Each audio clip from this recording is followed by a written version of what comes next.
এ পৃথিবীতে সব থেকে বড় বদলা কি জানো? সব থেকে বড় প্রতিশোধ, সব থেকে বড় রিভেঞ্জ কি জানো? নিজেকে সেই জায়গায় নিয়ে যাওয়া যেখানে নিয়ে যাওয়ার পরে মানুষ তোমাকে ছুঁতেও পারবে না। না, যদি তুমি চাও যে তোমাকে যারা ভালোবাসে না, তোমাকে যারা ভালো দৃষ্টিতে দেখে না, তোমার যারা ভালো চায় না তাদেরকে কষ্ট দিতে বা তাদের সঠিক বুঝ ফেরাতে, তাহলে তুমি নিজের উপরে কাজ করো। তোমার শত্রুদেরকে অখুশি করার বা তোমার শত্রুদেরকে জব্দ করার সব থেকে সহজ উপায় হচ্ছে নিজের উপরে কাজ করা। নিজের উপরে কাজ করা। যারা তোমার খুশিতে খুশি নয় তারা সব থেকে বেশি কষ্ট পায় যখন তুমি নিজেকে আরো আরো আরো বেশি ডেভেলপ করতে থাকো। দেখো, পিছনে তাকানোর মতো সুযোগ বা সময় কোনোটাই তোমার হাতে নেই। এখন আর সকলকে ওই মুখ দিয়ে বোঝানো বা বলার মতো শব্দ দিয়ে বোঝানো বা বলার মতো কোনো সুযোগ বা সুবিধা কিছুই নেই। আর যদি থেকেও থাকে তাহলে তেমনটা করে নিজের সময়ের অপচয় করতে যেও না। নিজের সময়কে এমন ভাবে হেলাই হারিও না যেমন ভাবে সময়কে হেলাই হারালে অর্থের অপচয় মনে হয়। কারণ সময়ের থেকে বড় কোনো সম্পদ নেই, সময়ের থেকে বড় কোনো অ্যাসেট নেই। শুধুমাত্র এই সময়কে কাজে লাগিয়েই তুমি এ পৃথিবীতে নিজেকে অনেক ভ্যালুয়েবল, অনেক পাওয়ারফুল ব্যক্তি বানাতে পারো। নিজেকে সেই জায়গায় নিয়ে যেতে পারো যেখানে নিয়ে যাওয়ার পরে মানুষ যদি তোমার দিকে ঢিলও ছোড়ে তাহলে সেই ঢিল নিজের দিকেই ফিরে আসবে। আর আমার তো মনে হয় নিজেকে সেই জায়গায় নিয়ে যাওয়া উচিত, সেই টাওয়ারে বা সেই উচ্চতায় নিয়ে যাওয়া উচিত যে উচ্চতায় পৌঁছানোর পর মানুষ যদি ঢিল ছুঁড়ে আঘাতও করতে চায় তাহলে সেই ঢিল যেন তার দিকেই ফিরে আসে এবং সে নিজেই আঘাত পায়। আমি একটা জিনিস খেয়াল করেছি, এই পৃথিবীতে কোনো ব্যক্তি যদি নিজেকে মূল্যবান না ভাবে তাহলে তাকে পৃথিবীর অন্য মানুষগুলো মূল্যবান ভাববে না। যদি তুমি সত্যি নিজেকে মূল্যবান বানাতে চাও, যদি তুমি সত্যি অন্য মানুষগুলোর মাঝে নিজেকে একটু ইউনিক, একটু আলাদা বানাতে চাও, যদি তুমি ভিড়ের মধ্যে থেকেও ভিড়ের থেকে আলাদা হতে চাও, তাহলে প্রথমে নিজের সেই আত্মবিশ্বাস, সেই কনফিডেন্স আনতে হবে। নিজের সাথে তেমনটা ব্যবহার করতে হবে যেমনটা তুমি হতে চাও, তেমন জীবন রিয়েলাইজ করতে হবে, উপলব্ধি করতে হবে যেমন জীবন তুমি কাটাতে চাও, যেমন জায়গায় তুমি পৌঁছাতে চাও।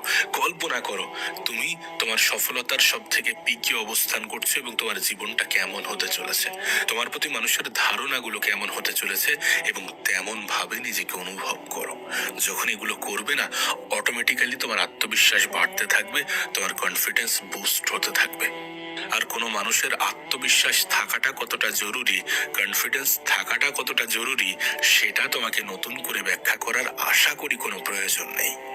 যে মানুষ নিজের উপরে বিশ্বাস রাখবে না, এমনটা ভাববে না যে আমি অনেক কিছু করতে পারি বা করতে পারবো, তাকে পৃথিবীর মানুষও বিশ্বাস করবে না এবং এমনটা বলবে না যে তুমি অনেক কিছু করতে পারো বা করতে পারবে। আমরা মনে করি শুরু থেকেই সকলে আমাদেরকে সাপোর্ট করবে, না, বিষয়টা এমন হয় না। এমন ভ্রান্ত সাগরে ডুবে যেও না, বিষয়টা মোটেই এমন নয়। শুরুতে কেউ তোমাকে সাপোর্ট করবে না, বরং তুমি যেমনটা ভাবছো না তার উল্টোটাই ঘটবে। তোমাকে নিয়ে কত যে ক্রিটিসাইজ হবে, কত মানুষ তোমাকে বলবে যে তোমার মতো অনেক দেখেছি, কত মানুষ তোমাকে বলবে, তোমাকে নিয়ে হেও করবে, মজা করবে, ঠাট্টা করবে, তামাশা করবে, সব কিছু হবে, সব কিছু হবে, কিন্তু এই সব কিছুর জবাব তোমার সফলতা, তোমার সাকসেস দেবে। তাই সব কিছুর জবাব তোমার দেওয়ার কোনো প্রয়োজন নেই। যখন তোমাকে নিয়ে সমালোচনা হচ্ছে, যখন তোমাকে নিয়ে নেগেটিভ আলোচনা হচ্ছে, যখন মানুষ তোমাকে নিয়ে ক্রিটিসাইজ করছে, তখন চুপ থাকো, নীরবে সেই জায়গা থেকে বেরিয়ে আসো এবং যেখানে গেলে তোমার মধ্যে একটা অন্যরকম জুনুন তৈরি হবে, যেখানে গেলে তোমার কাজের প্রতি আগ্রহ বাড়বে, যেখানে গেলে তুমি কাজে ফোকাস করতে পারবে, সেখানে যাও। নিজেকে সময় দাও, নিজেকে গুরুত্ব দাও। নিজেকে ভুলে যাওয়া মানে নিজের জীবন ধ্বংসের পিছনে তুমি নিজেই দায়ী। পৃথিবীতে যাই হয়ে যাক, ঝড়, বন্যা, বাদলা, বৃষ্টি, ভূমিধস, ভূমিকম্প, যাই হয়ে যাক না কেন, নিজের কাজের প্রতি অটুট থাকো। সব থেকে বেশি প্রায়োরিটি, বেশি গুরুত্ব নিজের কাজকে দাও, কারণ তোমার কাজই তোমার পরিচয়। একটা সময় আসবে যখন মানুষ তোমাকে তোমার কাজের থ্রু দিয়ে চিনবে। একটা সময় আসবে যখন তোমার সম্মান, শ্রদ্ধা, ভালোবাসা, অর্থ সমস্ত কিছু তোমার কাজের দ্বারাই নির্ধারণ করা হবে। মানুষ মানুষের অবস্থানকেই মূল্যায়ন করে। যত দ্রুত এটা বুঝে যাবে ততই তোমার জন্য ভালো, যত সহজে এটা বুঝে যাবে ততই তোমার জন্য ভালো। আর যেহেতু বিষয়টা এমন যে মানুষ মানুষের অবস্থানকেই মূল্যায়ন করে, সেহেতু নিজের উপরে কাজ করাটা প্রয়োজন, সেহেতু নিজেকে এমন জায়গায় নিয়ে যাওয়াটা প্রয়োজন, নিজেকে এমন বানানোটা প্রয়োজন যে মানুষ তোমার কাছে যাতে নত হয়। না, উদ্দেশ্য মোটেই এমন নয় যে অন্য মানুষগুলোকে ছোট করা, সকল মানুষকে ছোট করা, মোটেই উদ্দেশ্য এমন নয়। উদ্দেশ্য এমন যে যারা তোমার ভালো চাইতো না, যারা তোমার উপরে বিশ্বাস রাখতো না, যারা তোমার পিছনে তোমার সমালোচনা করে বেড়াতো, যারা বলতো তোমার দ্বারা কিছু হবে না, যারা তোমাকে নিয়ে ক্রিটিসাইজ করতো, তাদের প্রশ্নের জবাব দেয়া, নিজের কাজের মাধ্যমে, নিজের সফলতার মাধ্যমে, নিজের শ্রমের মাধ্যমে, নিজের প্রতিষ্ঠিত হওয়ার মাধ্যমে। Be careful. সময় অপচয় করার আগে, সময়কে বাজেভাবে অতিক্রম করার আগে সাবধান হয়ে যাও, কারণ সময়ই তোমার জীবনের সব থেকে বড় সম্পদ। একজন মানুষ দিনে 500 টাকা ইনকাম করে, অপরজন মানুষ ওই একই দিনে 2 লাখ টাকা ইনকাম করে। কিভাবে সম্ভব?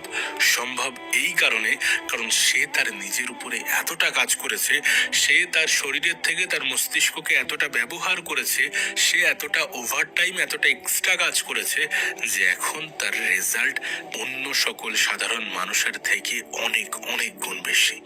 এখন তার সময়ের ভ্যালু অন্য সাধারণ মানুষের থেকে অনেক অনেক গুণ বেশি। সময়ের ভ্যালু বাড়াও।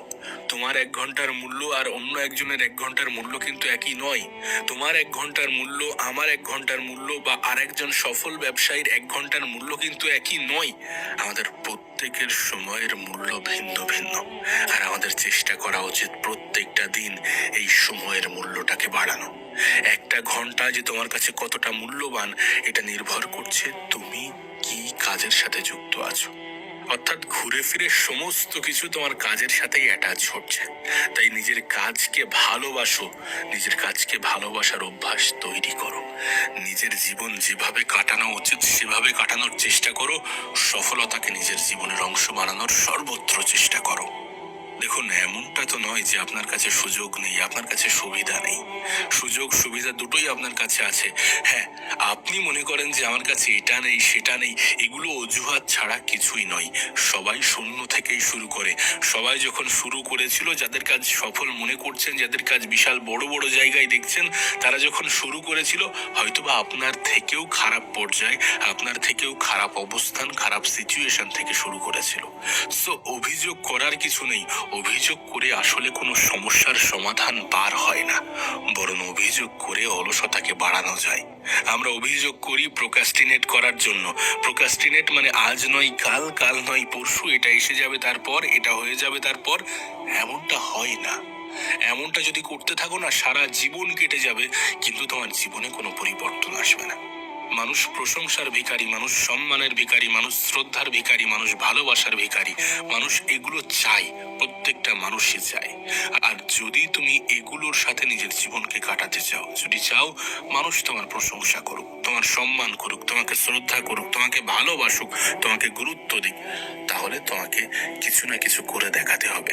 নিজের উপরে কাজ করতেই হবে, সময়ের সঠিক ব্যবহার করতেই হবে, প্রতিনিয়ত চেষ্টা করতে হবে। চেষ্টার থেকে বড় এক্সট্রা করতে হবে। অন্যরা যতটা করছে তার থেকে বেশি করাটা প্রয়োজন যদি বেশি রেজাল্টের আশা করো। আমরা কম মেহনতে বেশি রেজাল্টের আশা করি, এটাই তো সব থেকে বড় ভুল।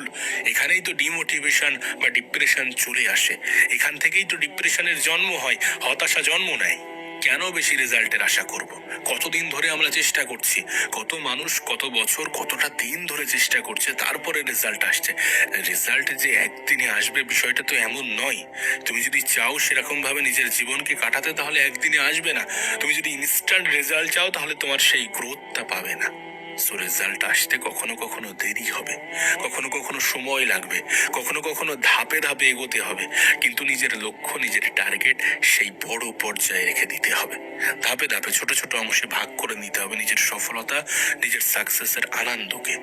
এইভাবে নিজের জীবনটাকে, নিজের কেরিয়ারটাকে, নিজের কর্মক্ষেত্রটাকে স্মুথ করতে হবে। এইভাবেই প্রতিনিয়ত নিজেকে একটু একটু একটু একটু একটু করে এগিয়ে নিয়ে যেতে হবে।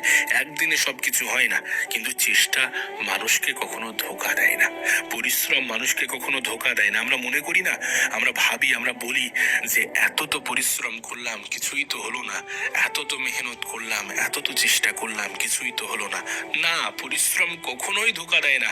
পরিশ্রম কি ব্যর্থতাও কখনো ধোকা দেয় না। শুনতে অবাক লাগছে না, কিন্তু ব্যর্থতা আমাদেরকে শেখায় যে কোনটা করা উচিত নয়। আর মানুষের কোনটা করা উচিত এটা জানার সাথে সাথে কোনটা করা উচিত নয় এটাও জানা প্রয়োজন। এই দুটির মধ্যে যখন পার্থক্য তৈরি হয় তখনই ক্লিয়ারিটি আসে, তখনই মানুষ বুঝে যায় যে কোন পথে যাওয়া উচিত, কেমন ভাবে কাটানো উচিত। সো ব্যর্থতা আসুক, ব্যর্থতা থেকে শেখো। ব্যর্থতা আসবে যখন স্বপ্ন বড় থাকবে, যখন লক্ষ্য বড় থাকবে, যখন উদ্দেশ্য বড় থাকবে, তখন অনেকগুলো ছোট ছোট ব্যর্থতার মুখোমুখি তোমাকে হতে হবে। সেগুলোর জন্য নিজেকে প্রিপেয়ার রাখো, নিজেকে প্রস্তুত রাখো, মানসিকভাবে, শারীরিকভাবে, সবভাবে নিজেকে প্রস্তুত রাখো।